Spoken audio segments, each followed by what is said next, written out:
Hola familia, ¿qué tal? Un día más, hoy aquí en el vestuario, hoy ya capítulo número 59, hoy volvemos al mundo del fútbol después de unas semanitas pasadas por agua con Rodri y con Guille, y hoy volvemos al mundo del balón. Hoy tengo el placer de presentaros a Miguel Llorente. Miguel, bienvenido al vestuario. ¿Qué tal, Jordi? ¿Cómo estás? Un placer siempre estar en proyectos como el tuyo, un placer, tío. La verdad que tenía muchas ganas de charlar contigo porque trataremos muchos temas, pero también aquí donde lo ves, también es un podcaster. Por lo tanto, estamos en familia y creo que tendremos una charla bastante divertida y nos lo pasaremos muy bien. Miguel, la primera pregunta que hacemos siempre en el programa es la siguiente. ¿Quién es Miguel Llorente para que la gente pueda conocer un poco más de ti? Mira, justo el otro día yo en el podcast mío quité esta pregunta porque decía, es como un poco rollo, ¿no? Para explicarte tú mismo, o sea, explicar tú mismo quién eres y para cuando toca invitado, pues lo mismo, ¿no? Y aquí, ¡Pam! al final, la vida te pone lo que intentas evitar. El karma, el karma. Exactamente. Bueno, pues soy entrenador de fútbol profesional. Uh-huh. Llevo, no sé, llevaré 16, 17 años entrenando, varios años en el Fútbol Club Barcelona, también Deportivo La Coruña, y como último proyecto esa camiseta tan guapa y preciosa que tienes ahí detrás con el Castellón, que si no recuerdo mal me dijiste que era de Cubi, ¿no? Correcto, efectivamente. Grande Cubi. Creo que el mejor capitán que he tenido en mi vida. Y bueno, como tú bien decías, además de ser entrenador, pues cuando no entreno o cuando entreno y depende de cómo me da un poco de tiempo, pues hace ya años que creé el proyecto del Camino Entrenador, que es un proyecto de formación para entrenadores en liderazgo deportivo, comunicación, motivación, autoconocimiento, marca personal y productividad. Entonces, bueno, yo creo que Miguel Llorente podría ser una buena definición, ¿no? Entrenador de fútbol profesional y intento acompañar al mayor número de entrenadores posibles para formarles en liderazgo deportivo. Uh-huh. Miguel, ¿en qué momento de la vida tu vida llegan los primeros recuerdos del mundo del deporte? Pues mira, justo antes de hablar contigo, no sé si te lo he comentado, he estado con el tema de correos, estos correos que envío diariamente, esta newsletter, y en uno hablaba de mi historia, ¿no? Yo recuerdo, no sé si me has preguntado deporte o fútbol, pero te voy a contestar. Deporte en general. Deporte, pues entonces desde que era muy, muy, muy pequeño, mi padre era el delegado del Atlético de Madrid de balonmano. ¡Ostras! Que el Atlético de Madrid era histórico, partidos históricos contra el Barça en el Magariños, y mi padre era el delegado, ¿no? Entonces yo recuerdo, no sé, con 5 años, pues chutar balones con Hombrados de portero, ¿no? J. Hombrado, por ejemplo. No sé quién más sabía que la gente pueda conocer. Yo creo que Hombrados sí. es el más conocido, ¿no? Tremendo. Entonces, claro, pues ya desde pequeño pues he vivido y he respirado lo que es un vestuario, ¿no? Ese olor a reflex que recuerdo de balonmano. Entonces siempre he visto de primera mano lo que eran los equipos, lo que era ser entrenador, y lo he mamado siempre. Luego ya pues lo típico, ¿no? Juegas mejor o peor, te montas tus equipos, te metes en un sitio, te metes en otro, y esos serían mis primeros años con contacto en el deporte, yo creo. Me ha gustado mucho lo que has comentado del tema del olor a reflex, porque creo que los que hemos estado en vestuarios, los que mamamos fútbol, esos olores de vestuario, ¿no? El reflex de Radio Salil, esos aromas que te recuerdan a esos momentos vividos dentro de esas cuatro paredes, ¿no? Totalmente. Entre el olor a reflex y el olor a sudor fuerte de decir, Dios, esto se puede cortar con un cuchillo. Yo creo que son los olores de vestuario que el que ha estado ahí los conoce, y el que no ha estado, pues por mucho que diga, no sabe. Y el vaho, ¿no? El vaho de la ducha. El vaho de la ducha, exactamente. Sí. el tridente del vestuario. Sí. Miguel, ¿cómo decides que el mundo de la pelota, en este caso del fútbol, tiene que ser el día a día en tu vida? Pues mira, fue algo totalmente anecdótico y algo común en muchos entrenadores que he conocido pues en mi carrera, o también por el podcast, o por entrenar con ellos, o el curso de entrenador. Fue un poco anecdótico, ¿no? O sea, yo con 20 y pocos, yo vivía en Madrid, y siempre lo cuento, los correos y yo me dedicaba a servir pizzas en un restaurante italiano y el tiempo que no estaba en el restaurante italiano, pues estaba con mis amigos sentado en un banco en un parque, ¿no? O sea, no hacía absolutamente nada y mi vida pasaba sin pena ni gloria, ¿no? Entonces un día decidí que tenía que hacer algo, ¿no? Que tenía que moverme porque si no me movía, pues veía que me iba a quedar las pizzas. en ese tan querido barrio que llevaba tanto tiempo, pero quería salir de ahí. Entonces, nada, me compré un billete de ida, pero no me compré el de vuelta a Barcelona y llegué a Barcelona. No sé muy bien por qué Barcelona, porque no me pillaba muy lejos, tampoco era irme de casa, pero no tampoco, ¿no? A un sitio que no pudiera volver. Claro.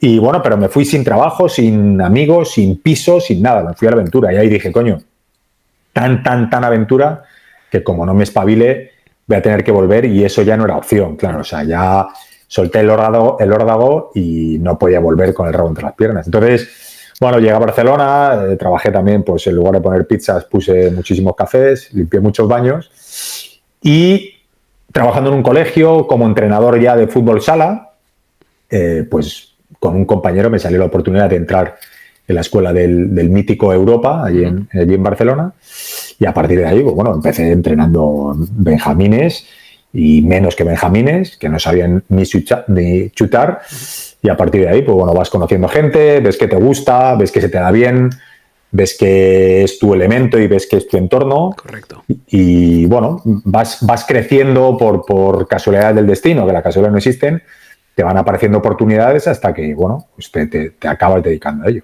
Y, o sea, empezaste antes a entrenar que a tener, a entrenarte, a hacer los cursos de entrenador. Sí, mucho antes. Es que, bueno, me he saltado. Realmente en Madrid, con esos amigos que estábamos sentados en el banco, también teníamos un equipo, ¿no? Entonces, era un equipo, eran muy buenos, digo eran porque yo no lo era, yo era el peor, pero es que ellos eran increíblemente buenos, ¿no? Entonces nos metimos a jugar en federación, era fútbol sala, y acabamos jugando en Nacional A, yo creo, si no recuerdo mal, ya no recuerdo cómo eran las categorías. Entonces, claro, yo al ser más flojo dije, pues me hago entrenador, ¿no? O sea, os ayudo un poco en esto, porque es que eran muy buenos. Y entonces ahí sí que me picó un poco el gusanillo, pero cuando me fui a Barcelona pensé, bueno, eso ha sido estos 2 años pasados, pero en Barcelona, ¿cómo voy a entrenar? Es imposible, o sea, tengo que ganar dinero. Claro. Entonces lo dejé un poco de lado y casualidad del destino, pues nada, al año de llegar a Barcelona me surgió la oportunidad de entrar en aquel colegio y a partir de ahí pues ya empecé a entrenar de manera más profesional, digamos, por lo menos ganando algo de dinero, que para mí antes era impensable. ¿Y cómo definirías tu etapa siendo alumno en los cursos? Actualmente pues es la máxima titulación, UEFA Pro. ¿Cómo recuerdas esa etapa de formación en los cursos de la Federación Española? Pues mira, yo aquí soy muy crítico y soy muy crítico y a la vez también el año pasado, hace 2, fui profesor del curso de entrenador, o sea, de metodología y de táctica. Creo que se aprende muy poco, o ya no que se aprenda muy poco, sino que lo que se aprende, esto es como el colegio o el instituto, ¿no? O sea, el otro día no sé con quién lo hablaba, yo ya no he vuelto a hacer una raíz cuadrada en mi vida, yo ya no he vuelto... Te has encontrado por la calle a la necesidad, ¿no? Claro, no, ¿qué era una integral? No tengo ni idea, ¿no? Entonces yo creo que lo que aprendes en el curso de entrenador, pues va un poco por el mismo camino, ¿no? O sea, sí, obviamente, el tema de los sistemas, el tema de las reglas de juego, por supuesto, el tema es un poco la preparación física por encima. Espera que te corte un momento, pero yo creo que el tema de las reglas de juego, yo cuando he hecho otros cursos de entrenadores, lo que me ha provocado es quejarme más a los árbitros. Claro, es que, bueno... Yo se lo he comentado y tengo mucha amistad con muchos árbitros, de decir, yo creo que en el curso de entrenador nos enseñan más a los entrenadores que a los propios árbitros y que salimos peores porque decimos, no, que esto en clase dijeron que tal, que la norma es así, sí, y el árbitro te dice, no, y tú, sí, y aún protestas más. O sea, nos hacen animales competitivos. Sí, no, ya te digo que yo creo que, o sea, repito, que para situarte y para darte un mínimo de orden está bien, pero luego lo que te encuentras en la realidad, claro. No, yo creo que aprendes muchísimo más, y eso lo sabemos todos, de los compañeros del curso de entrenador y sobre todo de entrenar. O sea, de entrenar años tras años y año tras año y tras año. y todo lo que vives, dónde la cagas, dónde aciertas, pues ser lo suficientemente inteligente como para, pues si la cagas, no hacerlo, y si lo haces bien, pues volver a repetirlo, ¿no? Pero yo en el curso de entrenador recuerdo buenos compañeros, recuerdo buenos profesores, porque recuerdo buenos profesores, pero lo que recibías no lo recuerdo mucho, por lo tanto creo que no me ha sido muy útil en el mundo profesional. Ahora, mira, justamente yo tengo el UEFA, ahora estoy con las 15 horas dichosas de reciclaje que nos toca hacer presenciales. Llevo 10 de las 15 y pienso que particularmente he perdido 2 tardes de domingo, 5 horas, porque al final es cosas que realmente es lo que dices tú. Creo que no me van a servir para el crecimiento o mi día a día en el mundo de los banquillos. No. Hablo de mi experiencia, ¿eh? Yo cuando estaba entrenando he recordado muy poco decir, hostia, aquel día en clase aprendí esto y lo pongo en práctica. No, o sea, no. Lo que pasa que, bueno, es como todo, ¿no? Yo creo que es una oportunidad, pues, para hacer negocio y, bueno, yo cuando he sido profesor y si vuelvo a ser profesor, pues he intentado, dentro de lo que te piden, porque al final también hay no sé cómo se llama, un plan de estudio, sí, ¿no? Un plan de estudio, correcto.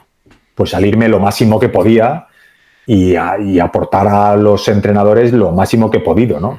Pero bueno, ese plan de estudio está ahí y tienes que seguirlo. Pero bueno, se puede trampear bastante. Pero eso te quería preguntar, ¿no? Que como profesor, ¿qué conceptos querías que fuesen los que se quedase el alumno al terminar tus clases? Pues bueno, ahí entraríamos en un melón inmenso, claro. O sea, al final piensa que hice metodología y táctica, ¿no? Uh-huh. A ver, yo tengo un referente, que lo digo en todas partes, para mí en el mundo del entrenamiento. Tengo un referente muy claro en el mundo del coaching deportivo, que es Xavi Lucas, actual psicólogo del Girona y ex psicólogo del Español, en temas de, pues, psicología deportiva, coaching deportivo, gestión de grupo y tal. Y tema juego y tema futbolístico, a mí Paco Seirulo, lo he dicho siempre, me cambió la vida y me cambió la manera de ver el juego, ¿no? Entonces, cuando tú hablas con Paco, cuando tú escuchas a Paco, cuando ves partidos con Paco, cuando ves entrenamientos con Paco, la principal idea que te viene es que tienes que desaprender prácticamente todo lo que nos han dicho y empezar de cero. ¿No? Entonces, ¿con qué ideas intento que el entrenador o los alumnos se queden? Bueno, pues entrando en temas más tácticos, pues yo qué sé, pues desde que el fútbol está montado para que sean dos estructuras que chocan y pelean, pues para mí no lo es, ¿no? Para mí es más un juego de cooperación y comunicación entre los tuyos, que si lo haces bien es imposible de defender, ¿no? Entonces te puede venir un equipo con un 4-4-2, que si tú juegas con un sistema mucho más flexible y si juegas con un sistema que se organice alrededor del balón y no tanto en función de las porterías, pues esa comunicación, esa cooperación va a hacer que el rival, por ejemplo, no sepa defenderte, ¿no? Uh-huh. El tema de balón parado, pues es importante, pero yo, por ejemplo, no le doy mucha importancia. Y luego, pues a nivel de movimientos, de automatismos, de temas más defensivos, pues yo hay cosas, bueno, pues que a raíz de escuchar a Paco y de ver partidos y de ver entrenadores que para mí son más referentes, pues no tienen mucho sentido, ¿no? Entonces yo siempre he intentado dar mi opinión y mi manera de verlo a esos alumnos, a esos entrenadores, que luego alguno lo ha puesto en práctica y alguno no, como todo, pero creo que con eso se han podido quedar, o espero que se hayan quedado. Al final muchas cosas también son de tu experiencia propia, lo que te ha ido mejor y lo que has visto que con eso tu equipo ha mejorado y te aporta más para trasladarlo. Efectivamente, así es. Volvemos a ese momento en que comentabas, Miguel, tu llegada a un mítico del fútbol catalán como es el Europa. Si no me equivoco, 7 temporadas en el club. ¿Cómo recuerdas esa etapa y cuáles eran tus tareas durante esas temporadas?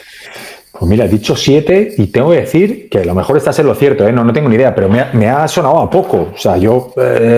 Son muchas, ¿eh? Son muchas, pero es que recuerdo muchas también. O sea, claro, yo no sé cuándo entré, pero fue al año o 2 años de llegar a Barcelona y lo dejé, no sé, pueden ser 7.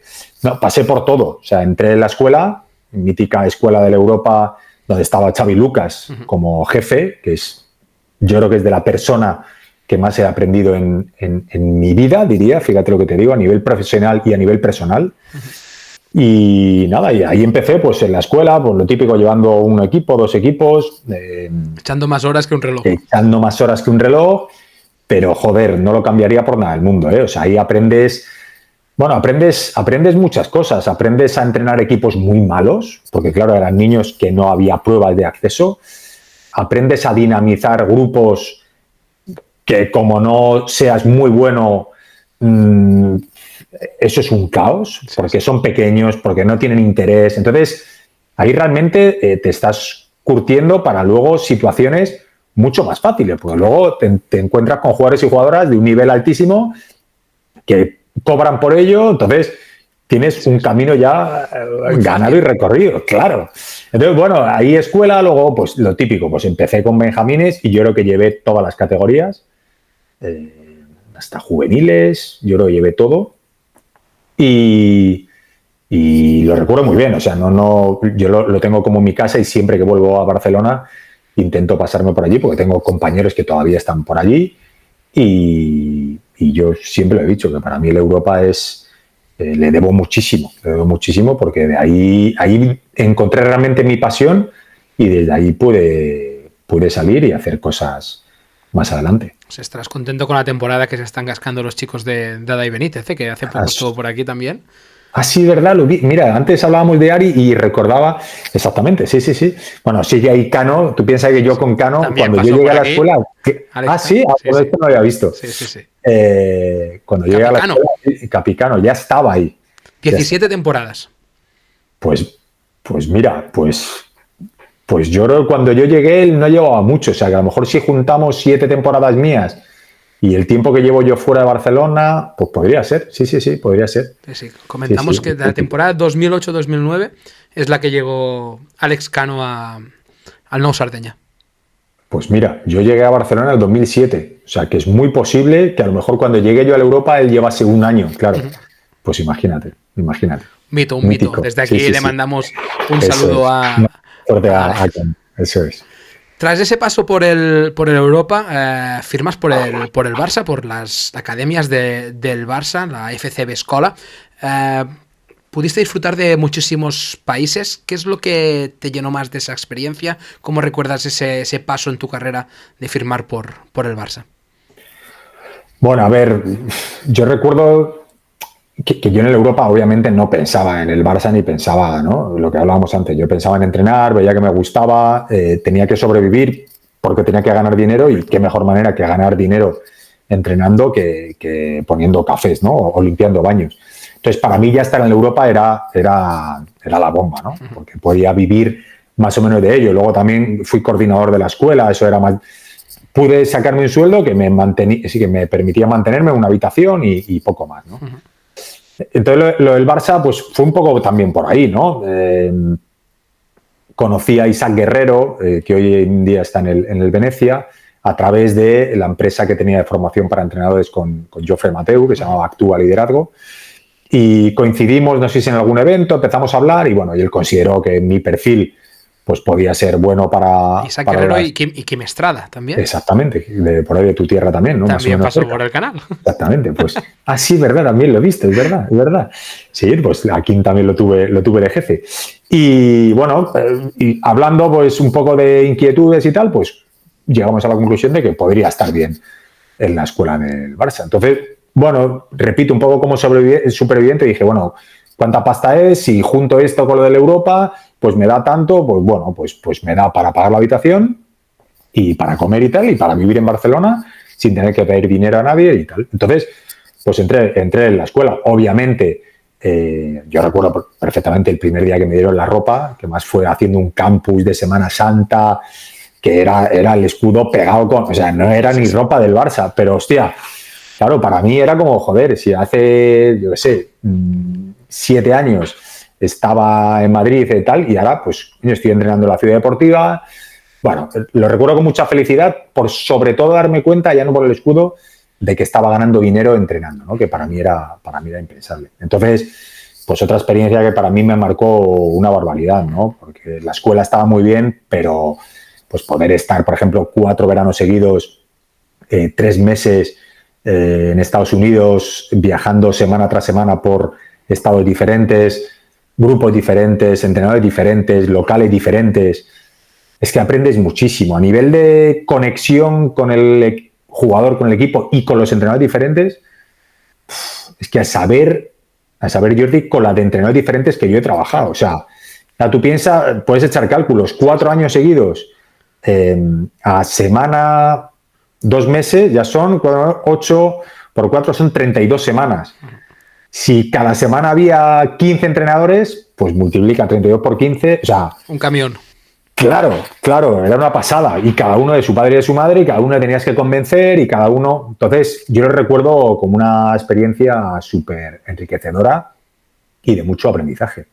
Entonces, bueno, pues entre Estados Unidos y Japón, que también pude viajar un par de veces, también pues en total 6-7 semanas, pues guardo un recuerdo buenísimo y ya te digo, un aprendizaje brutal que todavía hoy me sirve como entrenador profesional. Eso lo comentábamos con Kim el día que estuvimos hablando, porque yo también formé parte de la FCB Escola y recordábamos esto, ¿no? El momento en que tú te ves vestido con la ropa, pero también cuando llegas a los sitios y te ven vestido con la ropa, ¿no? El hecho del escudo del Barça cuando sales de nuestras fronteras, si aquí ya es, hostia, es el Barça, pero cuando llegas fuera y ese escudo, todo se magnifica, ¿no? Todo es más sí. high level. Totalmente.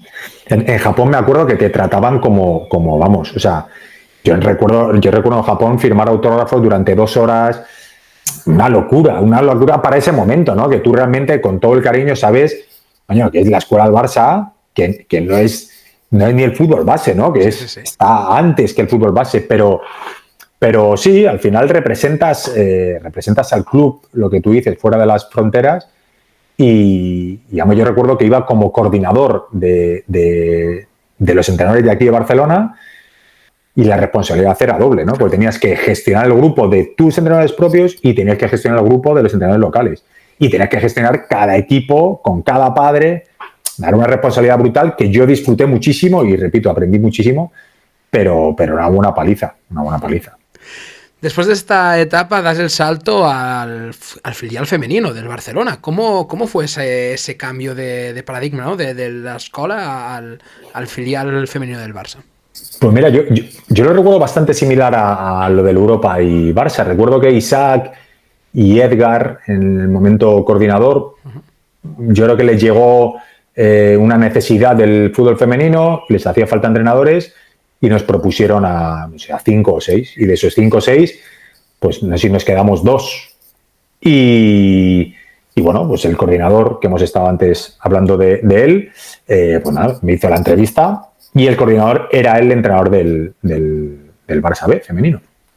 Entonces, nada, me hizo la entrevista, hubo buen feeling. Yo me acuerdo que me fui a Estados Unidos de campus y recuerdo que allí un día, claro, con el cambio horario, veo que me había llamado a las 7 de la mañana, mis 7 de la mañana, claro, yo súper dormido, y claro, me dio la noticia que, bueno, yo quería entrar, obviamente, y sigo siendo honesto y sincero, principalmente por el tema pasta, porque a mí me hacía falta el dinero, o sea, claro, no iba sobrado. No tenías un sustento atrás en Barcelona. Claro, nada, entonces, bueno, para mí era como, bueno, me va a permitir sobrevivir un poco mejor. Un poquito mejor, o sea, entonces, vale, sí, ¿dónde hay que firmar? O sea, ¿qué es el Barça? Perfecto. ¿Qué es femenino? Bueno, no tengo mucha experiencia, pero no he visto muchos partidos. Pero bueno, es entrenar, vamos para allá, vamos. Y ya te digo, recuerdo cuando me dijo que era el filial, pensé, bueno, pues si es el filial, cobraré más que si es el juvenil. Pues maravilloso, ¿no? Entonces, pues así fue un poco el salto. O sea, fue volver de Estados Unidos y ya incorporarme a la pretemporada que hacíamos allí en Prades, en Tarragona. Correcto. Y ya pues con un equipazo, que realmente si lo tienes un poco visto y sigues un poco el fútbol femenino, que yo lo tengo un poco apartadillo, pero más o menos sigo en contacto con la mayoría de ellas, era un equipo tremendo, o sea, tremendísimo.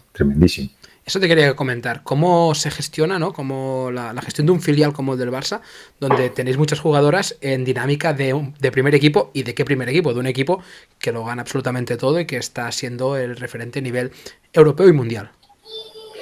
Pues mira, sí que es verdad que en el momento que yo entré, el primer equipo del Barça no era lo que es hoy. O sea, yo recuerdo vivir la primera final de Champions. En Budapest, si no recuerdo mal. La derrota contra el Olympique, ¿no?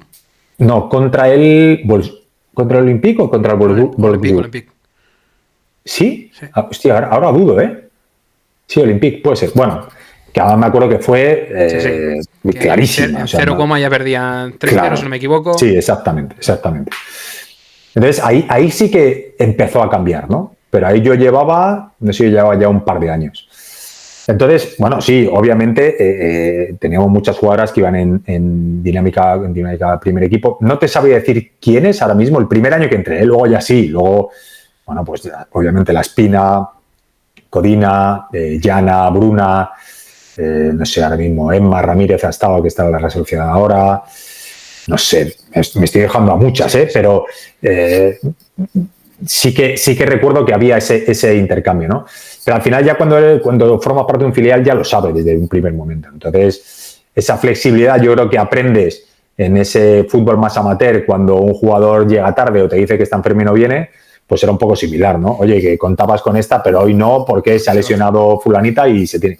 Bueno, pues por eso digo que el fútbol amateur, yo estoy seguro que todos los entrenadores que nos estén escuchando estarán de acuerdo conmigo que te enseña muchísimo más que el curso de entrenador. Exacto. Y te refuerza y te da herramientas para luego el fútbol profesional. Pero ya te digo, era un equipazo y no recuerdo si fue el primer año o no, el segundo año que yo estuve, el año del COVID, el año que se cortó por el COVID. Uh-huh. Yo creo que es el mejor equipo en el que he estado y en el que más he disfrutado con el juego y es el equipo que mejor recuerdo de todos los que he podido entrenar. Y en ese momento, ¿creías o veías la evolución que ha tenido el fútbol femenino hasta el día de hoy? ¿Lo creías que podía darse tal como se ha dado?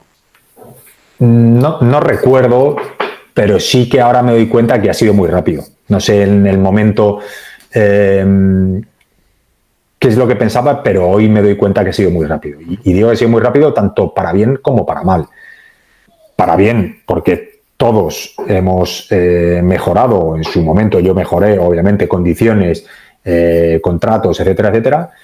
Pero creo que hay muchas cosas que se ha crecido tan rápido que se han quedado unos vacíos por ahí a nivel contractual, a nivel de staffs, a nivel de condiciones, a nivel de campos, que al crecer tan rápido no todo el mundo ha podido crecer a la misma velocidad. Entonces, eso. Claro, ves gente muy buena y clubes que tienen una estructura increíblemente buena y otros que no les ha dado tiempo. Entonces, bueno, digamos que la diferencia se ha hecho mucho más grande, ¿no? Entonces, yo creo que es cuestión de tiempo que todo se normalice un poco, que todo se ralentice un poco y los que están muy por abajo puedan más o menos acercarse a los que hoy están más por encima. Miguel, de esa temporadas en el Barça, ¿qué vivencias? ¿Cuáles son las mejores vivencias que te llevas en tu mochila de entrenador? Pues ya te digo, yo creo que ese equipo, pues no me quiero dejar a nadie, ¿no? Pero estaba Coronado en la portería, estaba Codina de centrales, Julia Mora. Bueno, no voy a decir porque me voy a dejar a la mayoría, ¿no? Me acuerdo de ese equipo, ¿no? Y recuerdo un partido, por ejemplo, contra el Alavés, bueno, que yo creo que pude convencer a las chicas de una manera de jugar, creo que ellas la compraron y la pusieron en práctica de maravilla, ¿no? Entonces yo todavía hoy, pese a estar un poco desconectado ya del fútbol femenino, al que le guardo un recuerdo maravilloso, todavía hoy tengo por ahí discos duros con cortes y con partidos y cuando me los pongo, me encanta verlo, ¿no? Como espectador. Ya digo, recuerdo un partido contra la Alavés que yo pude sentarme en el banquillo y disfrutar, que eso para mí era impensable, ¿no? Incluso creo que llegamos hasta perder a una Alavés que acaba de bajar de primera y perdimos, pero a nivel de juego jugamos muy bien, ellas disfrutaban, nosotros disfrutábamos y ya te digo que yo creo que si no llega a ser por el COVID habíamos quedado campeonas, pero es el recuerdo, bueno, y luego el contacto que tengo con todas ellas, claro. Que bueno, pues que hoy en día al final las ves ahí en pancarta publicitarias y piensas, joder, pero si hace 5 años estábamos ahí echándonos unas risas en el banquillo, ¿no? Sí. Guardo muy buenos recuerdos del Barça, sobre todo por eso, por ellas y por compañeros que tuve allí. Si no me equivoco, temporada 21-22, cambias de aires y firmas por otro histórico del fútbol español, como es el Deportivo de La Coruña. ¿Qué diferencias encontraste del Barça femenino al Deportivo? Pues pregunta difícil, porque realmente no encontré... a ver, a nivel de estructura, un poco lo que hablábamos antes, ¿no? A nivel de estructura, la intención era muy buena, pero el Depor no tenía tanto recorrido a nivel femenino como tenía el Barça, ¿no? Entonces, aquel Depor de Manu Sánchez, subir a Primera División, o sea, habían hecho cosas mucho más potentes que un Barça B, ¿no? Que un filial, pero sí que es verdad que a nivel de estructura, lo que yo me encontré era una estructura, pues, básica, en el buen sentido de la palabra, sí, sí. Pero básica. Claro, tú vienes estaba creándose. Claro, o sea, se estaba creando muy bien, pero estaba en creación. Tú vienes del Barça y vienes de la Ciudad Deportiva, estaba todo como mucho más estipulado, ¿no? Más profesional. Cuando yo iba al Depor, sí, había muy buenas intenciones, pero, bueno, pues el delegado hacía de delegado y de esto y de lo otro. Claro. La segunda entrenadora hacía de esto y de lo otro. Yo tenía que hacer de esto y de lo otro. Además, cuando yo llegué, acaban de despedir a Manu Sánchez. Entonces, yo llegué en el último momento. Bueno, no fue la mejor situación para llegar. Pero me encontré con un equipo también maravilloso, de jugadoras a nivel personal y a nivel profesional. Y, bueno, sobre todo la primera vuelta, creo que hicimos un juego también, a mi modo de ver, muy bueno. Si no recuerdo mal, quedamos campeones de invierno. Pero luego ya la segunda vuelta, pues, bueno, pues por problemas varios y 2-3 derrotas, eso siempre pasa, ¿no? Esas malas rachas que muchas veces no sabes por qué aparecen, pero aparecen, pues nos metimos en un pozo tremendo y acabamos jugándonos. Bueno, justo ese año tuvimos la mala suerte que era un año de transición donde había play-out y play-off y estuvimos a punto de meternos en el play-out quedando quintas, recuerdo, si no recuerdo mal. Entonces, bueno, nos la jugamos todo en Riazor, el último partido, contra un equipo del otro grupo y, bueno, ganamos fácil y ya está, y pasó el susto, ¿no? Pero de lo que pudo haber sido esa temporada, que empezamos increíblemente bien a pasarlo tan mal a final de temporada, pues bueno, pues fue una lástima. Pero bueno, es fútbol, es entrenar y puede pasar eso y pueden pasar infinitas situaciones más que hay veces que controlamos y a veces que no controlamos tanto. Exacto. Miguel, comentábamos antes sobre la evolución del fútbol femenino un poquitín. ¿Cuál crees que tiene que ser el siguiente paso a nivel general para que crezca en todos los ámbitos el fútbol femenino, tanto a nivel estatal como a nivel mundial? Bueno, pues yo creo un poco lo que te he dicho antes, ¿no? Yo creo que los que van, obviamente es una utopía, los que van tan rápido que frenen un poco para esperar a los que vienen tan lento, ¿no? Porque ya te digo, o sea, no es que no sea lógico, es lógico por lo que ha pasado, pero no puede haber un club, hablo de dinero sin tener ni idea, que tenga 3 millones de euros de presupuesto y el tercer clasificado tenga 100.000, ¿no? Entonces yo creo que ahí eso no es bueno para nadie, porque sí que es verdad que el Barça ahora hay un poco más justo de resultados, pero lo ganará todo igual. Y el Atlético de Madrid, pues sí, a lo mejor saca un empate, pero creo que hay mucha diferencia, ¿no? Entonces yo creo que por el bien del fútbol femenino, lo suyo es que haya más igualdad. Que no sé cómo se va a conseguir, porque repito, ni el Barça va a frenar, ni los otros van a poder acelerar mucho, ¿no? Pero yo creo que cuanta más igualdad haya, pues mejor que mejor y más normalidad, obviamente. Al final, quizá que se inyectar gobierno, etcétera, para esas que tengan ciertas ayudas de esos clubes económicamente para poder trabajar mejor, canteras para poder subir el nivel desde una base, ¿no? También. Yo creo que lo más difícil ya está hecho, que es ver el fútbol femenino como fútbol femenino y que esté aceptado, ¿no? Que antes no se aceptaba. Ahora está aceptado, la gente va a verlo y es un lo nuevo puedes ver en abierto en televisión. Justamente el año pasado comentábamos con varias compañeras, Marta Griñán y Martina Olivas y tal, comentábamos el hecho de que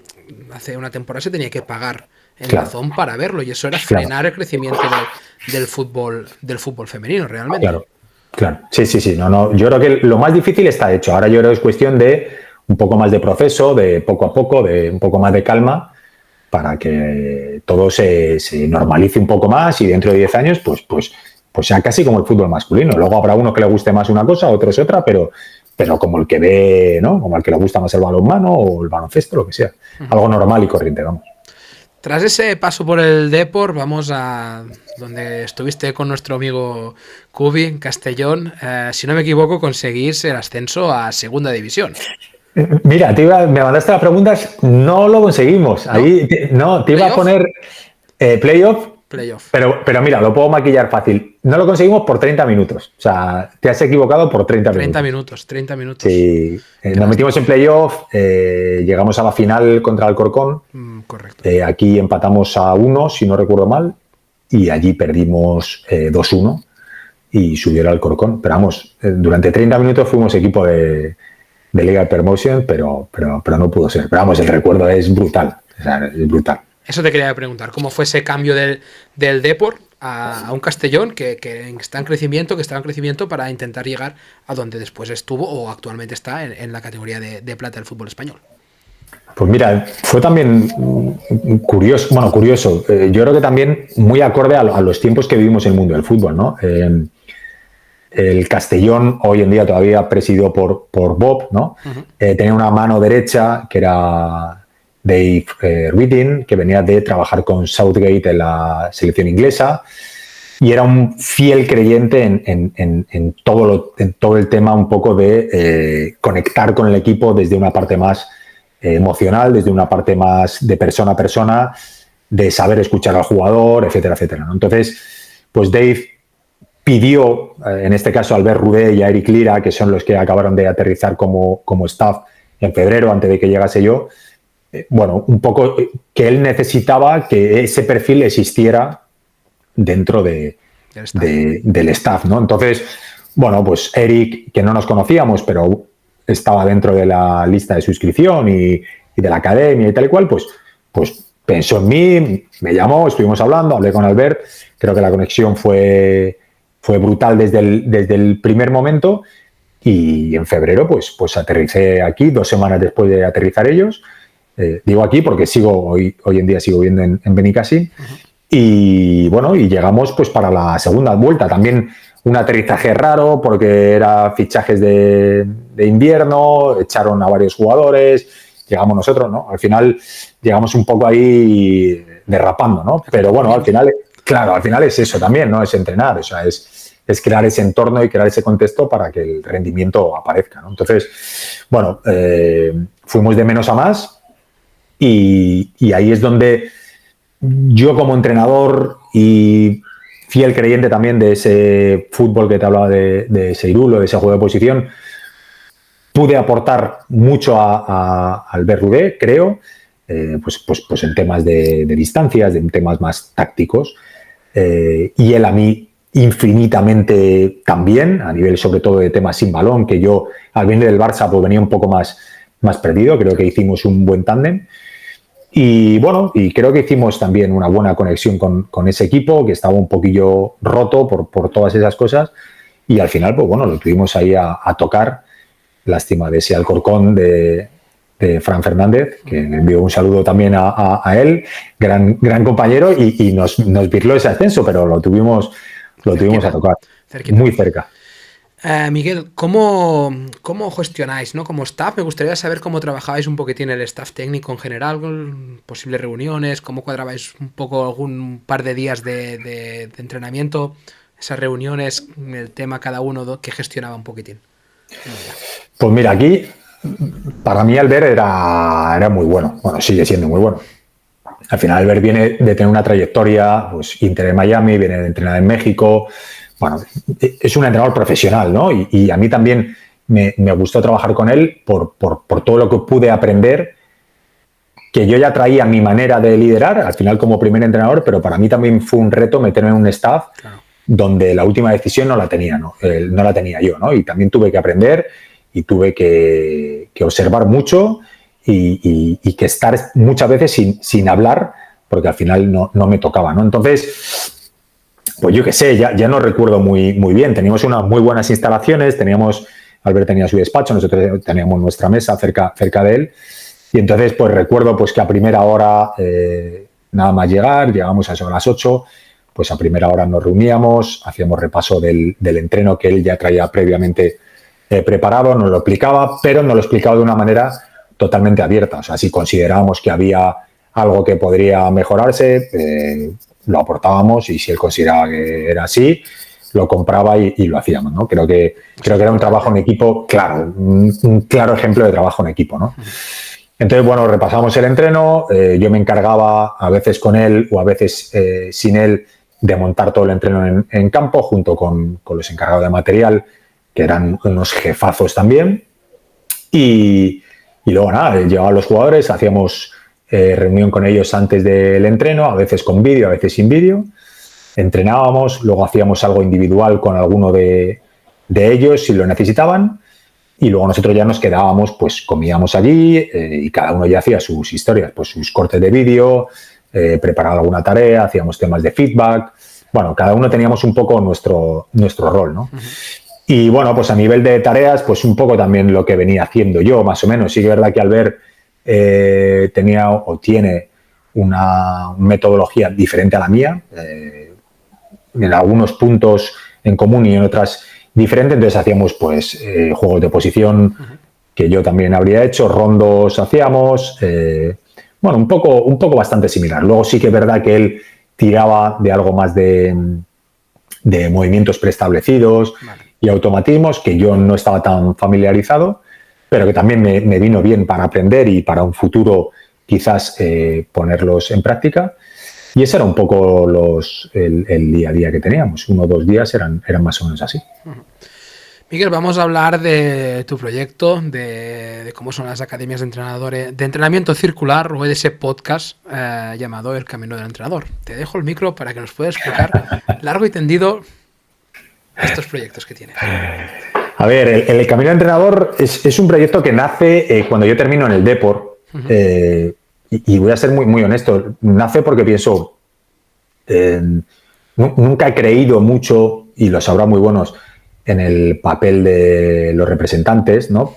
Porque los habrá muy buenos, y yo he conocido gente muy buena, pero el hecho de dejar en manos de un tercero tu futuro me ponía nervioso, ¿no? Prefería ser yo el que tuviese el poder de esto, ¿no? Igual que en el juego soy igual, me gusta tener el balón porque lo paso muy mal si no lo tengo, o sea, en toda mi vida soy igual, ¿no? Entonces dije, ¿cómo puedo hacer para seguir en la mente de la gente, ¿no? En la mente del entrenador y no desaparecer de la rueda y que nadie más. Entonces, el podcast yo ya tenía pensado hacerlo hace mucho tiempo y dije, pues voy a hacer un podcast y lo voy a publicar. De hecho, el de mi historia, que es el primer capítulo que grabé, lo grabé, que ahora lo escucho y todavía me da vergüenza, ¿no? Lo grabé en el confinamiento, ¿no? O sea, claro, mucho antes de terminar el deporte. Pero ahí decidí darle continuidad, ¿no? Y al principio era algo más autobiográfico y algo a nivel de reflexiones. Y hubo un momento que dije, bueno, pues voy a indagar a ver cómo funciona esto de Zoom, etcétera, etcétera, para invitar a gente y hacer pues un poco lo que estamos haciendo tú y yo, ¿no? Entonces, el primer capítulo así a nivel de entrevista fue con Xavi Lucas, que ya lo hemos nombrado, y a partir de ahí ya pues me entró el gusanillo y empecé a contactar con gente para crear el podcast, ¿no? Entonces, bueno, pues a la gente el feedback que recibía, a la gente le gustaba. Y es que, como te decía antes, yo desde hacía 10 años que hicimos el parón también por el COVID, porque eran formaciones presenciales, claro. Venía entrenando y formando a entrenadores con Jofre Mateu de forma presencial en temas de liderazgo, y el podcast pues era una continuación que me permitía hacerlo online, que me permitía seguir viviendo en Coruña, pues en aquel momento todavía estábamos viviendo allí. Y bueno, una cosa lleva a la otra, ¿no? Del podcast recibía buen feedback, decidí meterme en redes, en Twitter, que también llevaba muchos años publicando y bueno, tenía una masa social que me seguía y bueno, lo disfrutaba.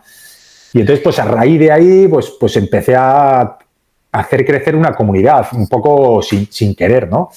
Y bueno, una comunidad que compartía ideas similares a las mías, inquietudes similares a las mías, conocimientos similares a los míos, pero había otros que no, ¿no? Entonces, yo cuando me formé en coaching deportivo y en psicología deportiva y en PNL, en programación neurolingüística, hostia, yo recibí una información que dije, no puede ser que esto el entrenador no lo conozca, ¿no? Cómo comunicar, cómo motivar, cómo mirar hacia adentro, cómo no poner excusas, cómo derribar creencias limitantes. Cosas que no se hacen en el curso de entrenadores. Nada, eso te ponen una asignatura que se llama dirección de equipos Y suerte. Y suerte, vamos, o sea, ni por asomo, ¿no? Y para mí es el núcleo, es el 90%, yo siempre lo digo, para mí es la jodida base de la pizza, ¿no? O sea, sin eso, lo demás, a mí qué más me da que quieras jugar un 3-4-3 si me caes mal, ¿no? O sea, es que no vamos a ningún lado, ¿no? Entonces, bueno, ese fue un poco la primera idea de decir, esto lo tienen que saber los entrenadores, ¿no? Entonces, desde las formaciones presenciales hasta el podcast, hasta ya el siguiente paso, que es la Academia de Entrenamiento Circular, esas formaciones online, pues bueno, formo entrenadores. Hoy en día, dentro de la lista de suscripción, somos más de 8.000 entrenadores y alumnos, pues no sé cuántos habrá ahora mismo, 120, 130. Hay una membresía de entrenadores de un pago recurrente mensual, donde se llevan pues una masterclass, pues sí, autoconocimiento, comunicación o motivación, y además una asesoría grupal con todos los entrenadores sobre pues preguntas y dudas que tengan sobre cómo conectar con su equipo, y además tiene la posibilidad dentro de la membresía de poder hacer preguntas al invitado del podcast, que viene una vez al mes. Entonces, bueno, todas estas formaciones las vendo, por si a alguien le interesa, a través de una lista de correo que te puedes suscribir en www.elcaminoentrenador.com. Ahí nada, me dejas tu correo y recibes diariamente un correo donde te ofrezco pues valor, o lo intento, y donde siempre te vendo algo. Entonces, siempre digo lo mismo, si tienes algún problema con que te venda algo, no te apuntes, pero si te interesa, claro, aprender liderazgo deportivo sin paja, como pongo por ahí en Instagram. Exacto. Pues déjame tu correo y te irá llegando. Entonces, este es el proyecto del Camino del Entrenador, este es el proyecto en el que llevo ya muchos años, y es el proyecto que hoy en día me ocupa la mayor parte del tiempo, mientras no aparezca un proyecto deportivo con cara y ojos. Así que bien. Ese es el proyecto. ¿Y qué entrenadores te gustaría que pasasen por el podcast? Hombre, muchos. Mira, hace poco escribí a Setién, pero no me ha contestado. O sea que Setién no va a ser. Muchos. Intento traer a gente que vaya un poco en mi línea, porque al final el podcast se trata de que el entrenador que lo vea, del entrenador que está en su casa y escuche el podcast, diga, hostia, pues si este tío dice que esto es importante, tendré que formarme. O sea, quizás no es tan importante hacer un curso de análisis del rival, que lo es, sino que a lo mejor lo que tengo que hacer es aprender a cómo vender mi idea, ¿no? A lo mejor tengo que aprender cuáles son los 6 factores clave de motivación de los equipos y ponerlos en práctica desde el primer día que llegue a un nuevo proyecto, porque es que si no, empiezo la casa por el tejado, ¿no? Entonces, entrenadores de ese perfil, que yo, por ejemplo, en ruedas de prensa haya visto que dan fuerza a ese mensaje, ¿no? Ese cómo conectar con el grupo, o como me dijeron en su día en un podcast, no recuerdo en cuál era, me decían que era un referente en liderazgo post-derrota, ¿no? O sea, ¿qué haces o qué te dices después de perder partidos? ¿O qué haces o qué te dices después de una mala racha, ¿no? Entonces, creo que ahí está la clave.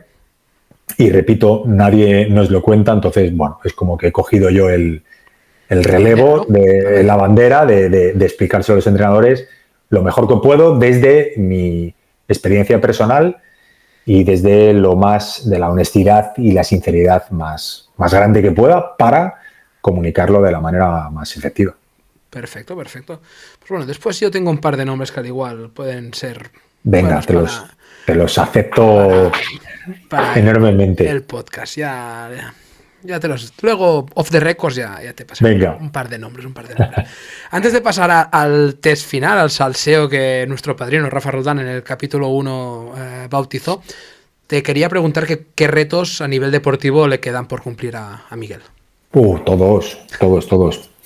No he hecho nada, o sea, no he hecho absolutamente nada. A mí me gustaría, obviamente, entrenar en lo más alto, o bien como primer entrenador, o bien formando parte de un staff de un equipo puntero mundial, pero no por ambición, sino porque creo que es que falta esa habilidad de conectar con el grupo, ¿no? Y muchos entrenadores lo tienen de manera intuitiva y eso es muy bueno. Pero eso está destinado a los genios, ¿no? Eso está destinado a Pep, eso está destinado a Klopp, eso está destinado a Rubi de la Almería, que es un genio, pero el 80%, 85% no lo tienen y no lo tenemos porque yo tampoco lo tenía hasta que lo aprendí, ¿no? O sea, esto es cuestión de estudiar y de poner el foco donde toca, ¿no? Entonces, creo que, bueno, que me gustaría estar en lo más alto porque creo que lo que podría aportar sería muy bueno y lo disfrutaríamos todos. O sea, que me falta absolutamente todo. Perfecto. Pues hasta aquí, familia, hemos tenido la parte más oficial, más profesional de la entrevista. Ahora, Miguel, si estás preparado, vamos a pasar al salseo. Venga, vamos al salseo. Esas preguntas salseantes que Rafa nos bautizó. La primera es, ¿cuál es el contacto más famoso que tienes en tu teléfono? Vamos a decir Setién, venga. Vamos a decir Setién. Bueno, va a ser recordado en la historia del Barça. Tendrá quizá el partido más triste de la historia del Barça. Sí, totalmente. Estoy pensando, no, es que, a ver, no me viene, pero vamos, casi seguro que sí. Setién, vamos a dejarlo sin problema. Seguimos con ¿cuál es tu ídolo deportivo? Uf, qué difícil. Pero es que, claro, ya la tarde ya agota el cerebro y no me viene. Vamos a la siguiente y a ver cuál te digo, a ver si me viene. Venga, perfecto. ¿Con quién intercambiarías tu camiseta de fútbol? Hostia, son muy difíciles. Espera, vamos al ídolo. Ídolo deportivo, Paco Seirulo. O sea, me basta y me sobra. O sea, al final, preparo físico de Cruyff, preparo físico de Guardiola y del que he podido aprender y del que puedo decir que soy amigo y para mí es lo mejor que me puede pasar. Así que, Paco Seirulo, intercambiaría mi camiseta con Leo Messi. Además, con Leo Messi tengo una historia curiosa que te cuento brevemente. Cuando estábamos en la escuela, crearon un mini equipo con los hijos de los jugadores. Y entonces a mí me tocó entrenar el equipo donde estaba, ya no recuerdo, estaba el de Suárez seguro, estaba el de Piqué seguro, yo creo que estaba el de Messi también. Y los tenías, estabas entrenando y los tenías a 3 metros sentados. O sea, en el banco, había un banco y estaban sentados Neymar, que también lo tenía, Neymar, Suárez, Messi y Piqué, ¿no? Entonces... la presión, ¿no? Claro, era un poco curioso, ¿no? Pero bueno, nos lo pasamos bien porque eran muy pequeños y nos lo pasamos bien. Pero con Leo siempre que luego durante los años hemos ido cruzando por la ciudad deportiva y tal, siempre hemos tenido unas palabras... O sea, el tío me ha dicho, bueno, ¿tú quién eres? Pero siempre ha habido un contacto guay, ¿no? Entonces, obviamente, además de ser el mejor jugador del mundo, con Leo Messi. Perfecto. Miguel, ¿con qué deportistas? Aquí puedes coger un par o tres, te dejo los que tú quieras. Te irías a tomar unas cañitas, así, una terracita, ahora en el solecito ya de primavera, para charlar de la vida, para lo que quieras. Qué pregunta. Pues mira, no sé si lo va a escuchar, pero el otro día le mandé un audio con Borja Ranero, que lo tuve en el Castellón, y me reía mucho. Pues me iría con Borja Ranero, ahora que está ahí la camiseta. No sé, me iría con alguien que me ríe y también me pueda aportar. No lo sé, no me viene. ¿No? Con Cubilla, seguramente. Con Cubi, por supuesto, que ya le dije del podcast y lo tendremos en breves, pero alguien que conozca absolutamente todo el mundo, no te sé decir. Sí, con Cubi, con Borja me iría a los dos a tomarme algo, sin duda. Cañitas. Unas cañitas. Miguel, una canción que escuches para motivarte. Buah, qué difícil son estas preguntas, tío. Es que me quedo en blanco con todas. Y fíjate que me las había pasado. ¿Tu canción preferida? No te sabría decir ninguna preferida, pero escucho mucho Bon Iver. No sé si la gente lo conocerá, si no lo recomiendo. Escucho mucho a este tipo desde hace muchísimos años y cuando no sé qué escuchar me lo pongo y es como si estuviese con un colega. O sea que Bon Iver. Pues pondremos una canción suya dentro de la playlist del vestuario que tenemos en Spotify y así. Mira, Stacks, por ejemplo. Stacks.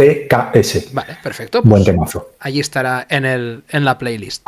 Venga. Seguimos con una leyenda deportiva con la cual te hubiese gustado competir, ya sea en tu equipo o en el equipo rival. Leyenda deportiva, no tiene que ser futbolística, puede ser de lo que... Me ha venido a la mente Michael Jordan, ¿no? Pero no sé muy bien por qué. Al final, yo nací en el 82 y tengo ahí un poco esos 80 grabados, ¿no? ¿Cómo llamaban? Sí, claro, ese Dream Team sí, pues todos estos, ¿no? Además, recuerdo que tenía una camiseta. Sí, yo creo que con Jordan me habría molado, más que competir, hablar, ¿no? Y decir, hostia, grabar un podcast con Jordan, persona a persona, no habría estado nada mal, ¿eh? A lo mejor lo intento. Bueno, mira, con Kubi, con Borja y Michael Jordan. Y con Jordan. Venga, ya están, los tres. Equipazo. Me parece bien. Vamos, hablando de top 3, me gustaría que me dijeses tu top 3 de deportistas históricos. Qué difíciles son, tío. Qué difíciles son. Me sale Rafa Nadal, pero no soy muy de tenis y tampoco soy de mucho de Rafa Nadal, la verdad, pero bueno, entiendo que es un mito. Es un mito, ¿no? Leo Messi, obviamente, para mí es intocable y será siendo porque lo he podido ver en directo y recuerdo más. Lo he podido ver entrenar en directo a 5 metros y es que vibraba en otra dimensión. O sea, yo no he visto nunca... Aura, ¿no? Aura pura. Aura por 1000. O sea, no te lo puedes llegar a imaginar, ¿eh? O sea, no, es otra historia. Y no sé con quién he dicho, con Messi. Has dicho Messi, has dicho Rafa Nadal. Y... no te sé decir ninguno más, tío. Es que me quedo en blanco con estas preguntas, pues tío. Top 2. Ya está, dejámoslo así. Ya está, se quedan estos dos. Vale, pasamos a las 3 últimas preguntas antes de cederte el micro para despedir el programa de hoy. La primera es la que te lanzó el entrevistado anterior, Guillermo Carracedo, surfista profesional, campeón de Europa, un crack, que nos dijo que quería saber el momento más vergonzoso en el deporte que hayas vivido. A ver, no diría vergonzoso, sí que lo recuerdo como... Sí. Mira, recuerdo, hablando de Borja y de Kubi, ¿no? Y ya hemos tocado este tema, el día que perdemos contra el Alcorcón, que lo tuvimos a tocar para subir a la Liga Hypermotion, bueno, pita al final, bueno, sales, te das la mano, entrenador tal y cual, y llega el momento de ir, bueno, de ir a agradecer a la afición que se hayan trasladado a Madrid, etcétera, etcétera, ¿no? Entonces, mira, todavía se me pone el pelo de punta. Yo recuerdo que a lo mejor estuvimos 25 minutos, pues ellos mirándonos a nosotros mirándoles a ellos desde abajo, ellos desde arriba, pues unos llorando, los otros abrazándose, último partido de Kubi, último partido de Pablo Hernández, yo qué sé, pues sabíamos... Claro, más que embarazoso es triste, ¿no? Es esa sensación. Sí, era sensación de, bueno, sabíamos que era nuestro último partido o creíamos que iba a ser nuestro último partido. Bueno, es el recuerdo más... sí, más feo, ¿no? Tampoco lo recuerdo mal, pero no. Y sobre todo, los que son entrenadores profesionales me van a entender, el día después fue muy duro. O sea, la llegada al hotel fue muy dura, la noche fue muy dura y el día después cuando te levantas y te das cuenta, porque en ese momento, claro, te das cuenta y dices, hostia, lo hemos tenido, pero no. O sea, y no es broma. O sea, es volver a empezar de cero, ¿no? Ya, y se acabó. O sea, y no continuamos, y no continúa este, y no continúa el otro, y aquí se termina una etapa y no sabemos qué va a pasar en el futuro, ¿no? Y bueno, si llegamos a ganar, pues a lo mejor habría sido diferente, pero como no, pues tiene esa sensación. Sí, yo creo que ese sería el momento más feillo, ¿no? de mi carrera. Perfecto. Ahora, Miguel, es tu turno para lanzar la pregunta random sobre lo que tú quieras para el próxima entrevista que se pasarán por el canal. Como siempre digo, y me recuerda Neil, nuestro diseñador, siempre dices lo mismo. La pregunta número 1 fue si la tortilla de patatas tiene que llevar cebolla o no, por ejemplo, si los vasos de cubata tienen que ser en copa balón o vaso ancho. A partir de aquí, imaginación al poder para que puedas lanzar tu pregunta. Podría hacer la típica esta que hace Broncano de preguntar por la montaña favorita, ¿no?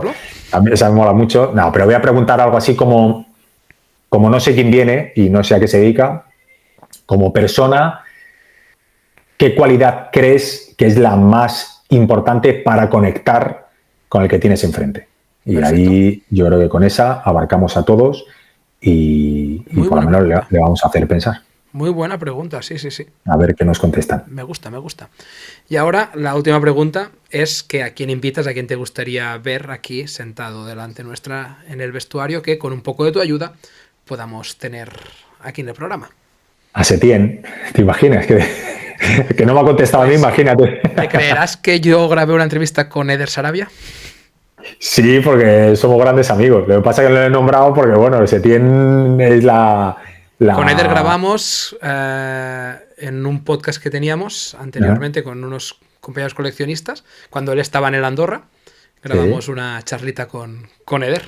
Y yo a Eder lo conozco desde, bueno, pues mira, cuando teníamos lo de Actúa, fuimos a hacer una charla aquí a Villarreal y él estaba en el Betis y ahí conectamos muy bien porque, bueno, ese staff era muy de nuestro rollo y bueno, es gran amigo. No sé decirte, tío, es que cuando me preguntas por personas me quedo en blanco. ¿Te puedo decir a cualquiera? Sí. Pues mira, voy a recapitular a todos los que he tenido yo en mi podcast y te recomiendo a John Pasqua, yo creo. No sé si has podido... Mira, qué tontería, justo hablando de ese staff, John Pasqua, entrenador de porteros de aquel Betis. Perfecto. Un tipo 10 y que además en podcast y en charlas se mueve como pez en el agua y creo que puede ser un podcast y un capítulo muy interesante. Perfecto, pues desde aquí le tiramos la invitación a John para que se pase por el canal y podamos disfrutar de una magnífica charla. Eso haremos. Pues Miguel, antes de dejarte despedir el programa, te tengo que agradecer tu tiempo, tu charla. La verdad que sabíamos que hoy sería un programa muy especial y que nos lo pasaríamos muy bien. Hemos aprendido muchísimo. Creo que este va a ser un programa que muchos entrenadores van a escuchar porque les va a molar todo lo que comentas. Y nada, te dejo el micro para que puedas ser tú quien despida el programa de hoy. Nada, que el placer es mío. O sea, al final, como bien he dicho antes, soy entrenador y soy formador de entrenadores, o intento serlo, intento acompañar al mayor número de entrenadores posible en ese agujero de conocimiento que nos proporcionan y que nadie nos cuenta, ¿no? Entonces, nada, que para mí es un placer poder explicarlo y saber que, bueno, que a lo mejor con que un entrenador o dos entrenadores mañana pongan en práctica algo de lo que han escuchado, por lo menos se cuestionen algo de lo que venían haciendo para hacerlo diferente, para mí ya es más que suficiente. Así que nada, gracias por el ofrecimiento, gracias por la invitación y espero y te deseo larga vida al podcast, que como os hablaba antes es duro, pero es muy gratificante y larga vida al podcast. Pero nos lo pasamos bien, haciendo estas cosas. Sí, nos lo pasamos bien. Es un currazo, pero lo pasamos bien. Lo disfrutamos. Eso es. Miguel, de nuevo, muchísimas gracias, familia. Nada, nos vemos la próxima semana ya con el capítulo 60. No habrá especial como en el 50, pero alguna sorpresita os tendremos preparada. Miguel, hablamos. Venga, un placer. Abrazo, familia. Cuídate, Jordi. Que viene. Chao. Chao, cuídate.